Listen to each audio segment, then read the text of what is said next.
Hello बच्चों। Welcome to Nitika की पाठशाला।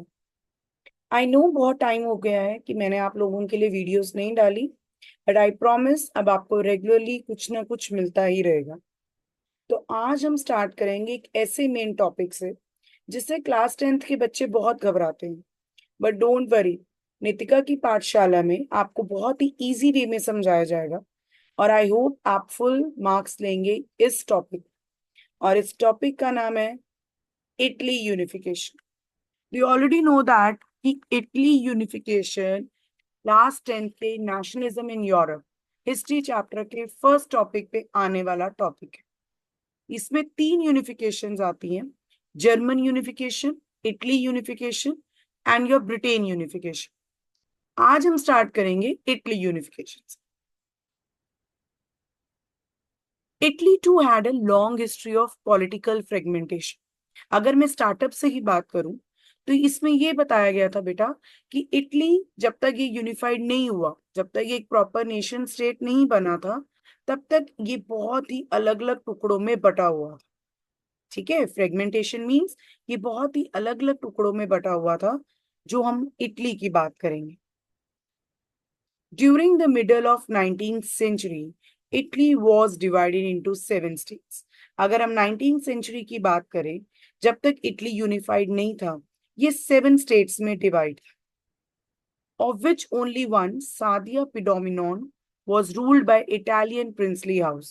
और इनमें से सिर्फ एक ही ऐसी स्टेट थी जहां पे इटली के राजा या इटली के प्रिंसेस का रूल चलता था, और उस जगह का नाम था Sadia पिडोमिनॉन। The north was under Austria-Habsburg, the center was ruled by Pope, and the southern regions was under the domination of Bourbon kings of Spain. जो इस इटली के सात भाग बटे हुए थे, उसमें से एक का तो हमने पढ़ लिया कि वो इटली प्रिंसेस हाउसेस के पास था। जो बाकी के भाग थे, अगर आप राइट हैंड साइड देखेंगे तो मैंने इसमें थ्री सर्कल्स ड्रॉ किए हुए हैं।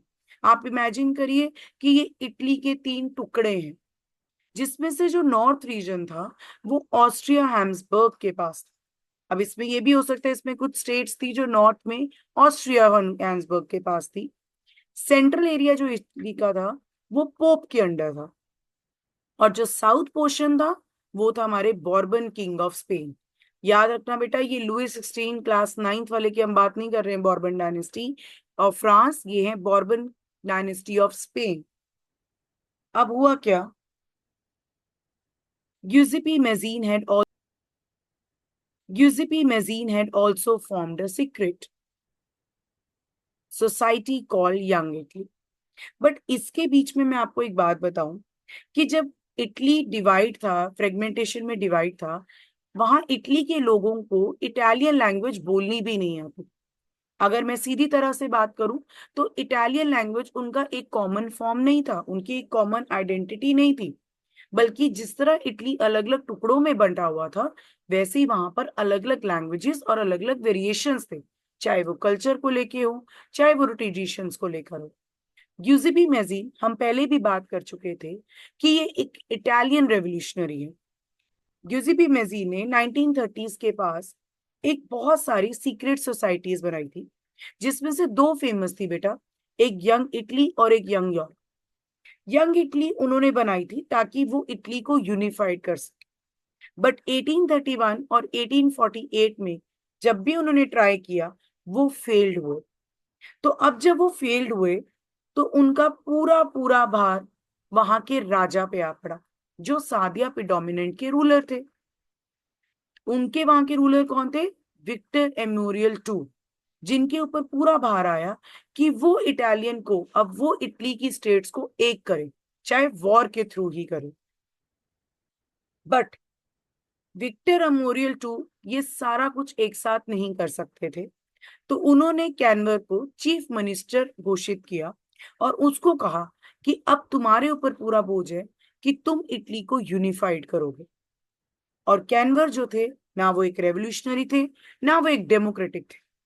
और अगर मैं इत्तेफाक से आपको एक चीज बताऊं, तो जो कैनवर थे उनको फ्रेंच ज्यादा अच्छे से बोलने आती थी as comparison to Italian. But अब कैनवर के ऊपर तो पूरा भार आ गया, किसने दिया था? विक्टर मेमोरियल टू ने। तो उन्होंने फ्रांस की मदद से उनके साथ अलायंस करके नॉर्थ पोर्शन में सादिया प्रीडोमिनेंट को मिलाकर, सादिया प्रीडोमिनेंट के साथ मिलकर, उनकी आर्मी के साथ मिलकर, उनकी ब्यूरोक्रेसी के साथ मिलकर ऑस्ट्रिया फोर्सेस जो नॉर्थ में थी उसको 1859 में हरा दिया।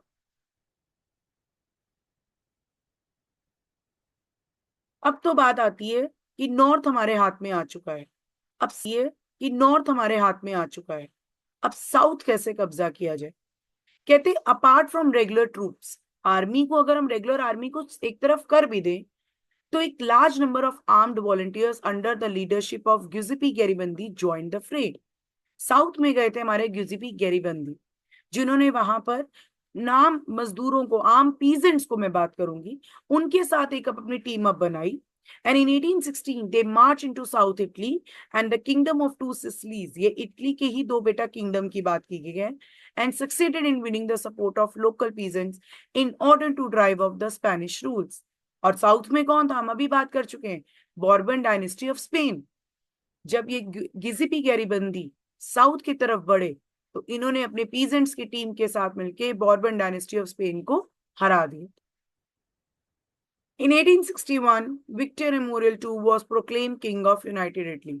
अब आप सोचते होंगे कि सेंटर पार्ट कहां गया मैम, नॉर्थ आपने हरवा दिया कैनबर के साथ, साउथ आपने हरवा दिया गिजिपी गैरीबंदी के साथ, बट अगर मैं बीच की बात करूं पोप, तो आपके सिलेबस पे वो नहीं है, but as a general knowledge, pope जब नॉर्थ और साउथ में अटैक हो रहा था, कहा जाता है कि वो डर कर भाग गए थे, तो इटली अपने आप यूनिफाइड हो गया और विक्टर मेमोरियल टू वहां का राजा बन गया।